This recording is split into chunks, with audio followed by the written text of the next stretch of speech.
Okay, in the first part of this lesson, I'm going to demonstrate using various brushes to mimic texture. And then in the second part of the demonstration, I'm going to pull in color. So I'm going to try and mimic this tree branch. And here's my ratty old house brush that I think is going to make some scratchy kind of marks. And so I'm using a liquid. This is a golden high flow or fluid. You can also use the cheaper Craft Smart, but it's starting to curdle on me, so I'm skipping.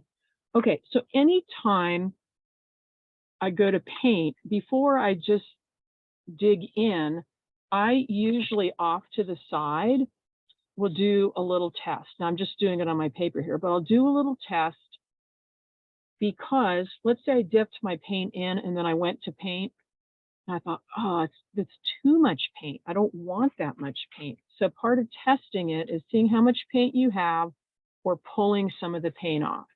Okay, so in a very sort of spontaneous way, I'm going to start at one end and I'm going to work my way across. And so I'm going to go lighter and then certain areas maybe darker.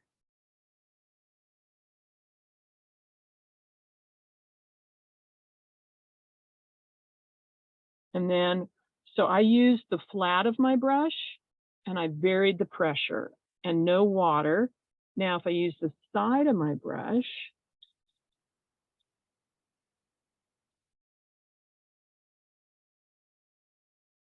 even though it doesn't have a really big side,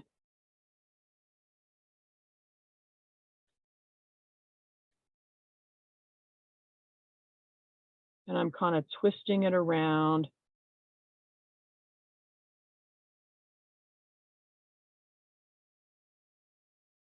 Okay, so that would be a really nice tree branch texture.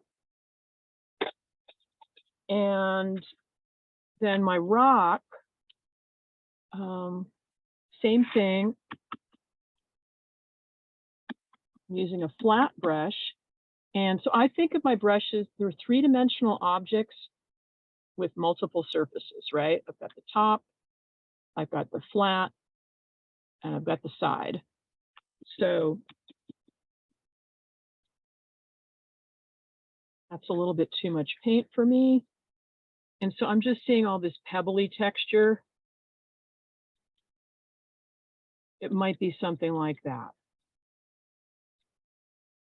I might decide it's not quite the right brush for me. I don't know, but that's pretty cool. Kind of a pebbly texture. Okay, the fan brush. I like to directly stamp down.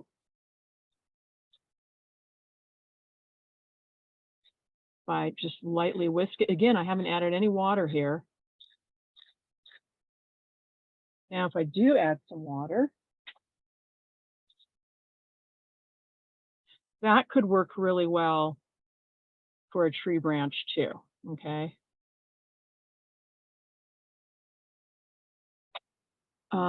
Okay, the angled brush, I love this because if I use the top edge, I can get very crisp, precise lines. If I want to come in and have a sharp edge next to something, I can use the flat of that edge. So again, think of there's multiple surfaces on your painting brushes. Okay, now I'm going to do the feathers. So let's say I had something like this netting, and I thought, I want that texture, but you know, I don't want to spend 80 years drawing that whole thing, but I want a precise line. So the edge of a feather is awesome. I often use this as a drawing tool. Okay, so there, that could be, you know, here's my netting, and I just go tap, tap, tap, tap, tap. So this will be the first part, just seeing, you know, what your flat brushes, what your round brushes, what your angle brushes, fan brushes, what kind of marks can you get out of them? And moving forward, you know, as you're painting, I would recommend having a piece of paper off to the side and you kind of test it out before you dive in. Okay, so now I'm going to try and pull this together. Same thing with color on a blue background. And I'm going to use Fauves colors, complementary colors. So I'm going to go green, red, orange, blue, purple, yellow, and then I can add in other variations as I go along. Okay, I think I'll start with that tree branch thing.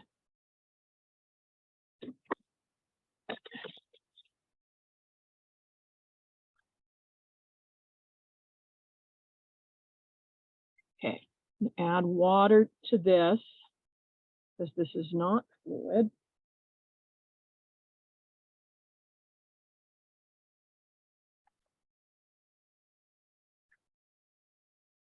And I can also use a napkin to absorb some if I want. Okay, I'm just going to make this up.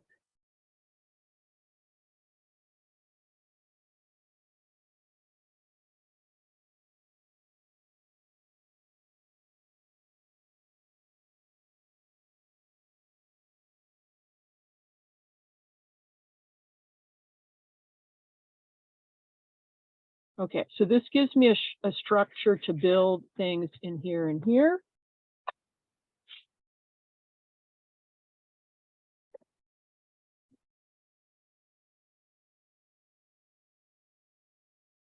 And I kind of have to remember the marks I made before. It's like a little catalog in a way.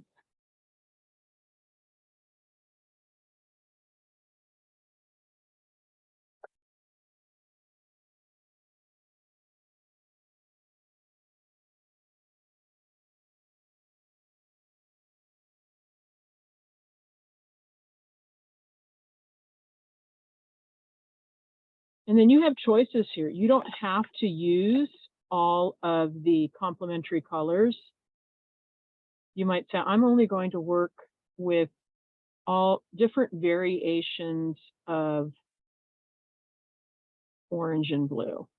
You could work that way.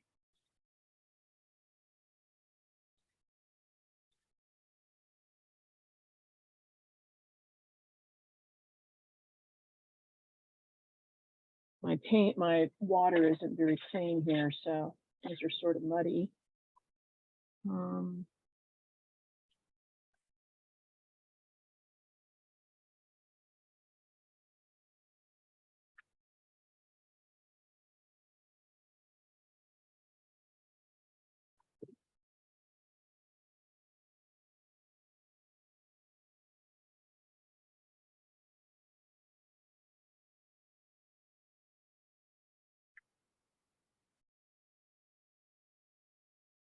So again, I'm not thinking, oh, I have to have this outcome of a fabulous piece.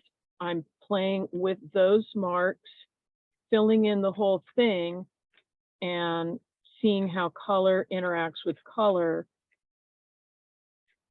being aware that I want to leave some of that background original wash showing. So instead of going around everything with a reserve line, this is a more immediate approach.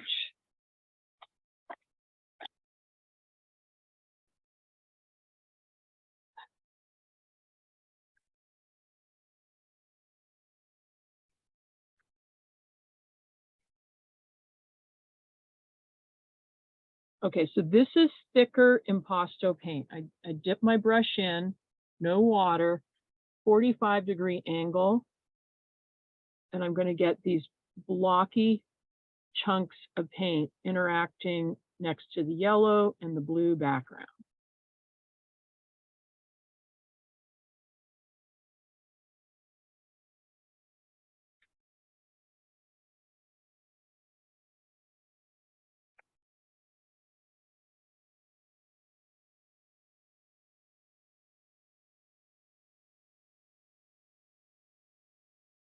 So the impasto paint, where it works, is usually at the very end.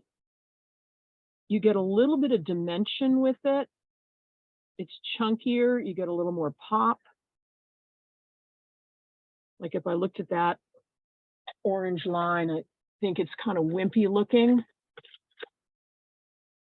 Take some paint, especially like if it's a thin line like that. Again, holding it down, this round brush, 45-degree angle. And as I pull, the paint comes off of the brush, and that has more pop than what's over here.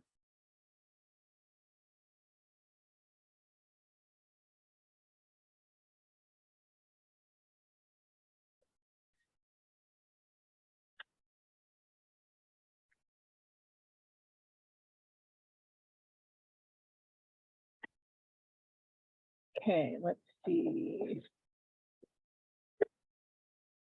Okay, one thing I didn't talk about was the palette knife. I can't find mine right now, so I'm going to use the silicone spatula. That could be another texture painting tool. What I like about the silicone spatulas is you get kind of a crisp, at least on this one, mostly a crisp edge. If I use less pressure, I can get impasto, the sgraffito. And if I scrape more firmly, I'm going to get transparency. So right now I'm talking about color next to color. I've sort of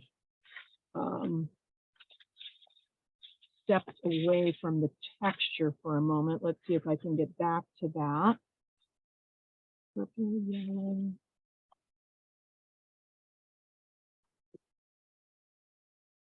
So bad here, actually. So I've been adding water. But what if I could use the fluid? I'm going to use a fluid phthalo here with my feather.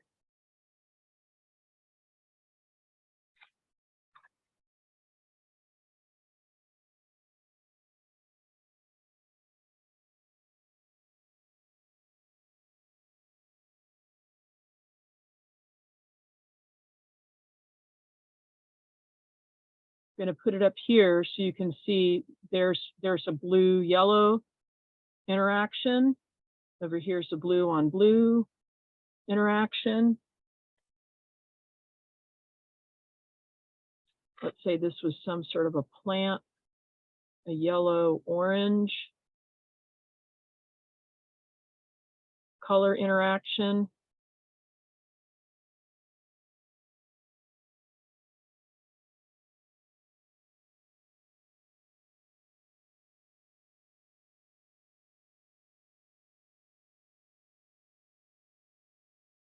Then there's the flat of the feather. I dip that in some paint, and if I just push it straight down,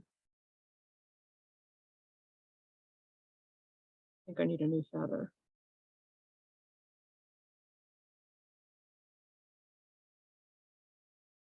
Okay, now, the only thing I don't have in there is red. So what I'm trying to do is fill in chunks of color as much as I can and explore texture and color interaction. So over here, look at what that does optically.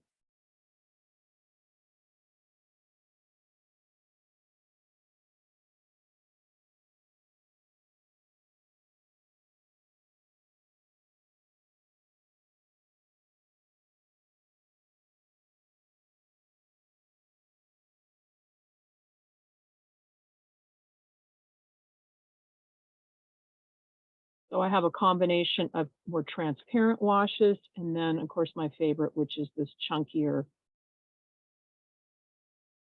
thick paint. Can moosh paint together right there on the surface. Now I'm getting a neutral.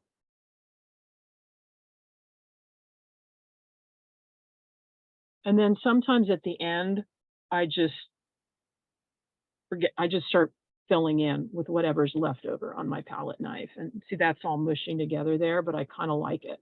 Oops, hello.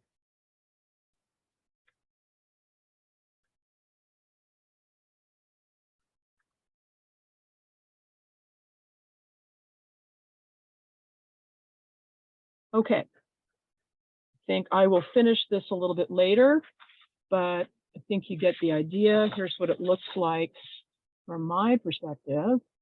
And then I'll continue probably filling this in and then take a photo and send it to you later.